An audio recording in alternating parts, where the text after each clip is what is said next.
This segment. We gotta be thinking.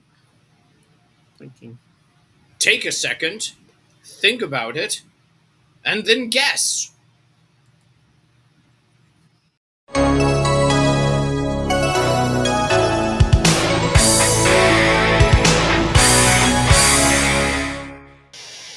And welcome back to the Retro Review. I am the Bearded Geek, always joined by Mikey the Freak. What's up?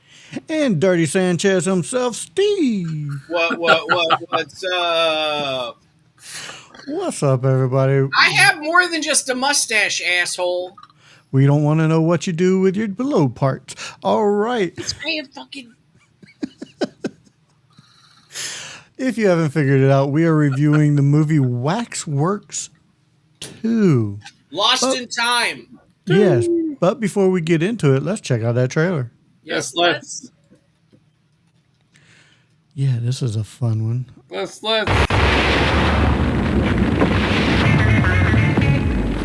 Does the burning down of the Wax Museum have any bearing whatsoever on whether the accused killed her stepfather or not? When Sarah's stepfather was Is it gripped playing by for you? death, It's playing on there. It's not in here. Sarah was caught red-handed. It's not moving for me. What are we going to do, Mark? It's playing. You'll find some But evidence to yeah, I support your can't story. hear it in here. Does the burning down of the Wax Museum have any bearing whatsoever on whether the accused killed her stepfather or not? When Sarah's stepfather was gripped by death, And she blames it on a hand. On a hand. Giving a Sarah handy. was caught A hammer red-handed. handy. Sarah didn't kill anyone, you idiot! What are we going to do, Mark? If we don't find some evidence to support your story, you're gonna rot in jail, or they're gonna give you the electric chair. Now she has to prove she's not I a don't know why I murderer, can't hear it. Something there that will help you in your quest. or else That's all weird. will be lost. I can hear it on the computer, but not on the headphones. Lost in time. Is that the same for y'all? Sarah I hear it in my headphones. actually stumbled into God's Nintendo game. Trust me, it wasn't easy. They're taking on terror.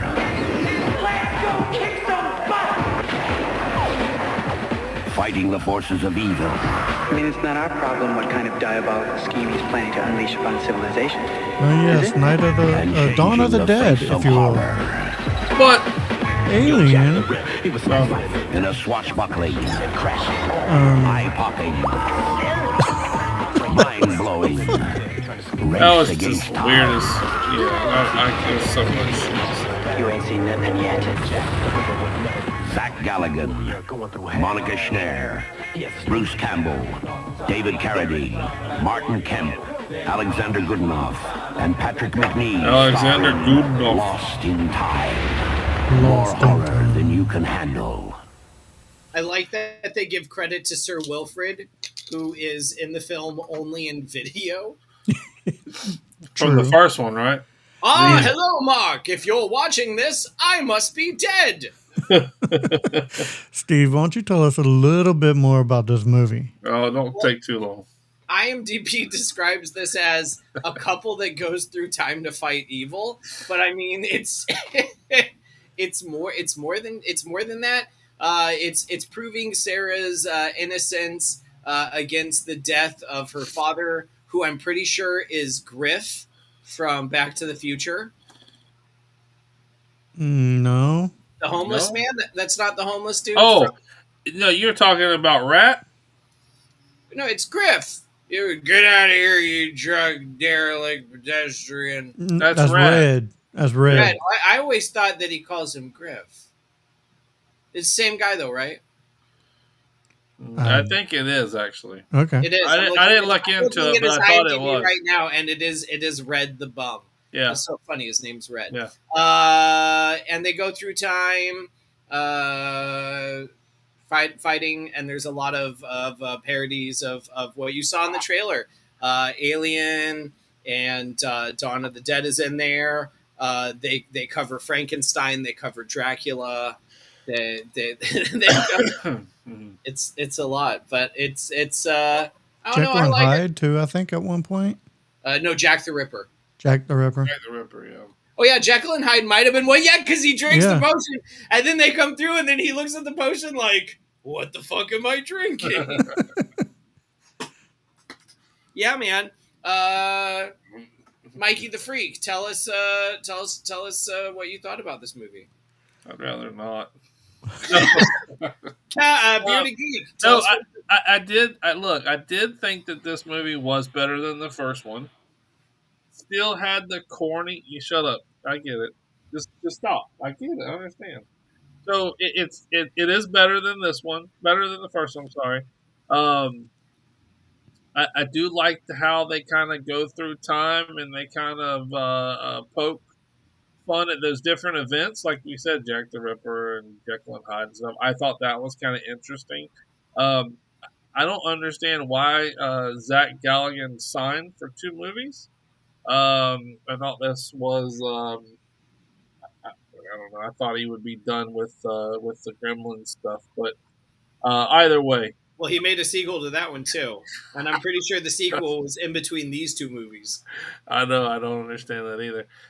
But yeah, it's there's not a lot to say because there's just, to me, I just think it's a terrible movie. It's terrible, but it is better than the first one. I will give it that. I like the first 2 equally, and since you bring up both Gremlins, I'm of the select crowd of people that like Gremlins 2, the new batch, more than Gremlins. I like Gremlins 2 better than Gremlins. I do too, actually. I like the characters. I like what they actually thought about different types of characters. Yeah. It's got Robert Picardo. Yeah, with the female gremlin, that's a the prostitute, cringy scene. But yeah, whatever. It's a grimatoot. Yeah, but yeah, I mean, would I watch it again? If I had to watch it again, I'd watch it again. Well, you've watched it twice now, right? Unfortunately, yeah. Unfortunately, I have. But yeah, there's not much to say. I mean, if you like the first one, you can watch this one with the hopes it's a little bit better. Like I said, it is a little bit better, but it's still same premise, same type movie, same corny, cheesy camera effects. It looks very cheaply done. I mean, that's pretty much it. It's on you. So this was my first time watching this movie. And this is my last time watching this movie. I actually did like this movie better than the first one, believe it or not. This was it was a better movie. It felt more thought out actually than the first one. A little bit more money, maybe? Maybe. I mean, hell, you had Drew Barrymore, you had David Carradine. Drew Barrymore for like 2 seconds. Get out of here. Drew Barrymore. You still had to pay with her. No lines. She had no lines. Yeah, she had no lines in it either. You didn't have to pay her much. You had Bruce Campbell. You had Deanna Troy. Yeah. She also had David Carradine. Yeah. Bruce Campbell was funny as hell in this movie, though. He was hilarious. When is Bruce Campbell not hilarious? I mean, this is true, but I mean, just in this type of movie, he was funny. But yeah, I'm never gonna watch this movie again. I'm never gonna suggest this movie. This is one of those movies that better than the original, I guess. So yeah. Once again, I disagree. I think it's just as good as the original. I mean, agree to disagree. You're still wrong. So this is better. Yeah. So that's what I thought of this movie. How would you actually rate this movie, though? Oh, it's a 5. Jesus. It's a 5 out of 10. That's generous. Mikey the Freak. I don't think that's generous. I think that's a reasonable score. I give it a 4. That's generous. That is generous. I'm going to be generous as well and give it a 4. Oh, I thought you were going with No. I think a 4 is right. I mean, like I said, better than the first one. It had a better cast. It had Kung Fu in it. It had Drew Barrymore in it. Yeah, it had David Carradine. That voice alone should just give it a extra star. So Kill Bill, baby. Kill Bill. Yeah. All right. It's my part now for some fun and interesting facts that I forgot to bring up. Is it fun? Well, they're interesting facts for sure. never ever quite sure if they're fun. In the first film, Waxworks, the Sarah Brightman character is wealthy, and in this film, she is dirt poor. So maybe in between the two movies, the mom dies. That's true. That's true. Even though there's no time lapse between the two movies. No, they're not whatsoever. The same actor who plays the Nazi-obsessed lecturer in the first film, Bucky Norris, plays the judge in this one. I did not realize that. That is the teacher that makes him write his paper on dictators.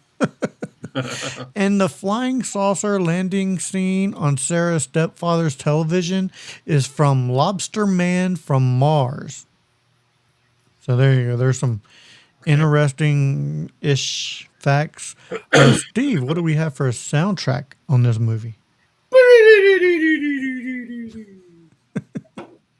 Oh, yeah. Oh, that interesting fact. Nope. Well, late now. Yeah, no shit. 20 minutes. I'm surrounded by assholes. Ain't that the truth?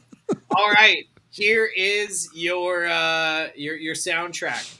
Also, Sparch Zarathustra, Toccata, and Fagui in D minor. Fagui, you too. And Lost in Time. Performed by Dwayne Muffala Simon and Daryl Pierce as Daryl Big Dad Pierce. I love the original rap music video that they put at the end of this movie. Right. It's like they just took the two of them and it's them in court, just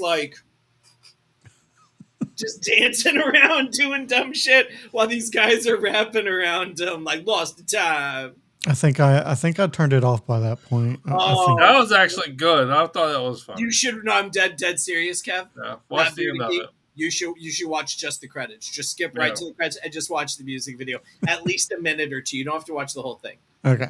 But that's the soundtrack. 3 songs. That's what they give me. Mikey the Freak, what do we have for related reels? You actually got some good ones on this one, I would imagine. Well, I didn't really pick them. So, I went...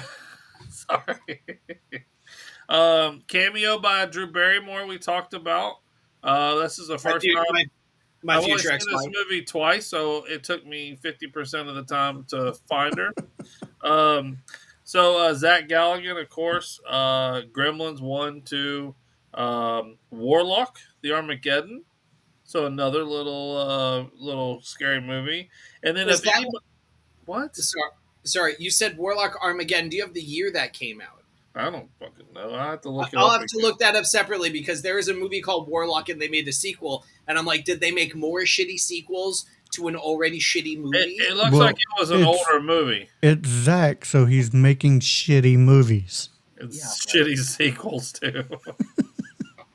He signs on for 2 movies and they hope it gets better, but it just Warlock the Armageddon 1993. So that was after, that's even after I want to say Gremlins 2. I think Gremlins 2 was like 89. Yeah, somewhere around there. Yeah, somewhere. And then if you guys can find it, I think it would be an interesting watch with Zach Galligan. Midnight Peep Show. I don't know. I just I'm gonna bring that up. I thought that would be funny. And then of course I did do Bruce Campbell, Evil Dead, Army of Darkness. A movie that I was told that I have to watch and I've never seen it before is Bubba Hotep. Yes! I've never seen Bubba Hotep, so I got to find it and watch it. So, he plays Elvis. Yeah, he's like... I've never seen it either, yeah. And Ossie Davis plays John F. Kennedy. Yeah, so I heard it was funny and interesting, so I'm definitely going to watch that. And then David Carradine, of course, Kill Bill, Volume 1 and 2. Big Stan and Death Race. The old Kung ones Fu. The legend and continues. Kung Fu, which is where he's really known for. I know him from Kill Bill mostly than Kung Fu. Yeah, I know Bruce Campbell more from as Sam Axe from Burn Notice. Correct, Spies. Huge on Burn Notice. Bitchy little girls. Bunch of whiny little bitches. I mostly know David Carradine from Waxwork too. Lost in Time. Do you? Well, I'm sure. Is that all you have for related? That's my 3, buddy. Awesome. Well, if you like what you've seen here, make sure you do all the YouTuber things. Give us a good old thumbing. Hit that like, subscribe, do all that good shit. Make sure you follow the Mod Squad Network, which is the sister channel to Back to the Retro Review, where we have a movie show, a gamer show, a horror show, a conversation show, and we go live every Saturday night with a giveaway. All right, that does it for this episode of Back to the Retro Review. So for Mikey the Freak and Steve, I am the Bearded Geek saying, if we don't see you again, thank you for being a friend. See ya. Take a second, think about it, and guess.